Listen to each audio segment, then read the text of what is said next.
Hello, friends. This is Dave Hurwitz, executive editor at ClassicsToday.com, here with a little repertoire chat. The work in question is Alfredo Casella, his Concerto for Orchestra, Opus 61, a work that he regarded as his finest orchestral work, which is saying a lot because he wrote a lot of fine orchestral works. Casella was a remarkable, fabulous composer. His dates were, 1883 to 1947. He had several compositional periods in his life. He began as a real dyed-in-the-wool, late romantic, decadent kind of guy. He organized the first ever performance of Mahler's Second Symphony in France, and that effort, when he was very young, earned him the friendship of Mahler himself, who found him a publisher in Universal Edition. Casella made the piano arrangement of Mahler's Seventh Symphony and had a lifelong admiration for the man, but not so much the music ultimately. Casella's earlier works are very much in the spirit of Mahler, or the style, although already sort of this incipient neoclassicism is breaking into the Mahlerian extravagance of melody and orchestration. It's really a wonderful combination of stuff. And then gradually he evolved a more neoclassical style, of which the Concerto for Orchestra, which we're talking about, is a prime exemplar. It was composed for the Concerto Orchestra in, 1937. I think was the date, somewhere around there.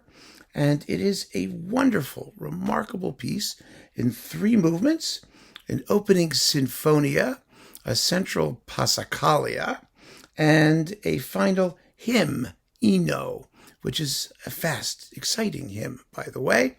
Just a splendid piece. It lasts about half an hour, and I just can't imagine anybody not listening to it going, whoa, I mean, this is the real deal.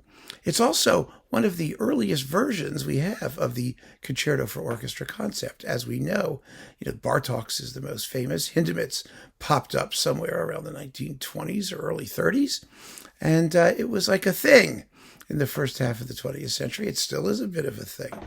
But what a wonderful, wonderful work it is. Now, when I do these repertoire talks, usually I sit here with a stack of CDs. We go through them. It's exciting. Here, there are only two. I'm sorry. I wish there were 50 that we could talk about, but there are only two. But the work is so important and so wonderful that I really think it deserves its own bit of attention. The two, and they're both pretty good, are here. One on Chandos, one on Naxos. Both labels did a Casella series. This one is like 3 discs or so, and this one is like 6. There's more Casella stuff on Naxos. The performances are quite different. That's what makes it interesting. I mean, you can get them both, and I would, because the couplings are very different. And I want to talk about those as well. The couplings on the Chandos disc are the Concerto for Orchestra, and then on Notte Alta, which is for piano and orchestra, it's kind of like one of those dreamy effusions of Charles Koechlin, toward the Starry Veil, or all that weird sort of floaty stuff. That's what that is. And then we have symphonic fragments from La Donna Serpente, the Serpent Woman. It's a ballet, and it's a brilliant ballet. My goodness, I'd love to hear the whole thing, but you get 26 minutes of it here, and it's fun to listen to. Oh, my goodness, it's so much fun. Now, the Naxos recording, this is, by the way, I should tell you, it's the BBC Philharmonic under Gianandrea Noseda, with Martin Roscoe playing the piano in Notte Alta. So, then we have the Orchestra Sinfonica di Roma under Francesco Lavecchia. Now, these performances are slower. I mean, very different from Noseda's. And not slower in a bad sort of way. I mean, they take their time. They breathe.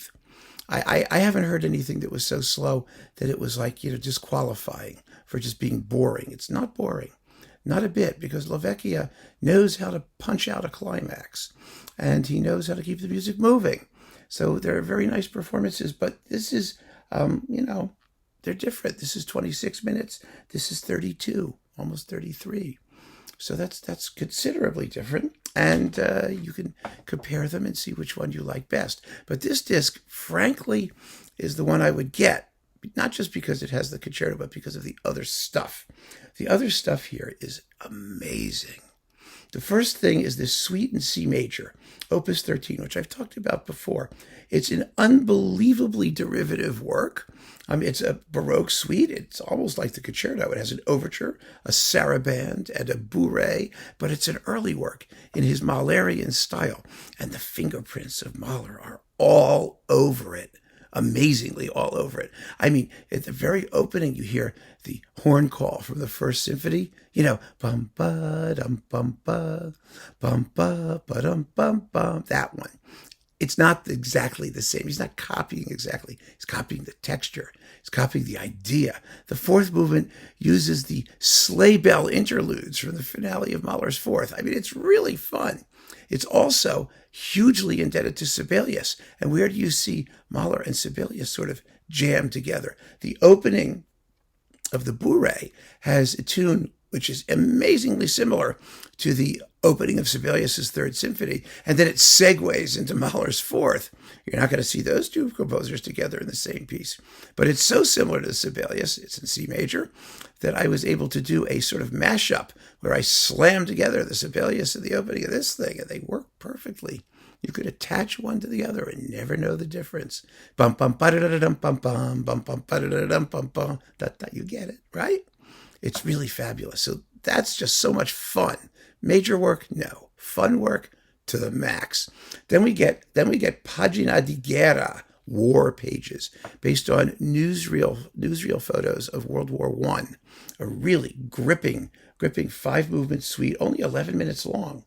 Tiny newsreels, little short things, but really punchy and powerful. And then you get the Concerto for Orchestra. Really a fabulous disc. And, you know, I wish there were more. Like I said, I could talk more about it. But then you get the Concerto for Orchestra, which has some of the most gripping music, you know, this side of the first half of the 20th century. It really does. I mean, Casella, for all of his neoclassical pretensions, was a composer of big gestures and kind of a intense emotional quality. He refined it and disciplined it more in his later works, but they're big, they're powerful. That means lots of tam-tam swats in the slow movement, big climaxes, even though the music later relaxes or gets witty and more charming. So he synthesizes what he has learned. Now, Casella's reputation was in the doghouse for most of the 20th century because, like most composers of the day, he was a supporter of Mussolini and a fascist. And so he wasn't promoted after the war, particularly. And this was true of the whole crew that he was a part of, and most Italian artists of the day, musicians particularly. I mean, there was Casella, there was Ghidini, there was, Malipiero and Respighi as well. And so his reputation was in the doldrums. But now we're a little bit less concerned about that. I mean, he was not a member of the most horrible fascist group. His wife was Jewish. And so, there were some qualifications there, but it's not the point now. It really isn't. What matters is the music. He's long gone. The music survives, and it's excellent. Absolutely excellent. So do give yourself a chance to hear the Concerto for Orchestra, or just download it or stream it and give it a shot. It's a real discovery, and you won't regret it. I promise you, either on Chandos or on Naxos, you're going to love it. You are really, really going to love it. So keep on listening, friends. Thanks for joining me. Take care.